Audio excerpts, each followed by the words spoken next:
হেফাজতে ইসলাম মুছে যায় নাই, বিলীন হয়ে যায় নাই, ঝড়ের মতো আসে, সব ষড়যন্ত্র তছনছ করে দিয়ে আবার ঝড়ের মতো ফিরে যায়।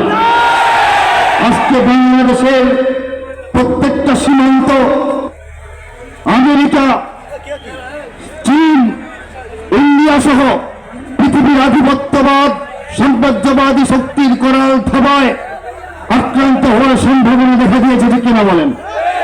হেফাজত যতদিন বাংলাদেশে আছে, এদেশের স্বাধীনতা, সার্বভৌমত্ব এবং ইসলামের নিরাপত্তা বিধানের জন্য জীবন কুরবান করার জন্য প্রস্তুত হয়ে আছে। আমি একটি সঙ্গীতের 2 লাইন দিয়ে আমার বক্তব্য শেষ করছি। বাংলার ইতিহাসে যখনই শত্রু আসে পালাবার পথ খুঁজে পায় না। বাংলার ইতিহাসে যখনই শত্রু আসে পালাবার পথ খুঁজে পায় না। ইংরেজ বেনিয়ারা এখানে খেয়েছে, তারা পালিয়ে গিয়েছে, বাক হয় না। বুঝেনি আমেরিকা, বুঝেনি ইন্ডিয়া, বুঝেনি রাশিয়াও চায় না। বুঝেনি আমেরিকা, বুঝেনি ইন্ডিয়া, বুঝেনি রাশিয়াও চায় না। মুমিনের এই মাটি, ইমানের এই ঘাটি কিছুতেই কেড়ে নেওয়া যায় না।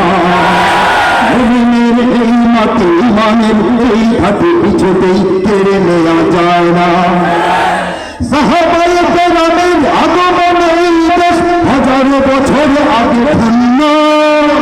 ওলিদের মেহনতে গড়ে ওঠা জমিন কোটি কোটি মুমিনের জন্য, কোটি কোটি মুমিনের জন্য।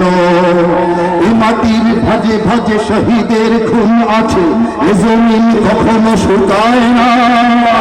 এ জমিন কখনো শুকায় না। এ জমিন কখনো শুকায় না।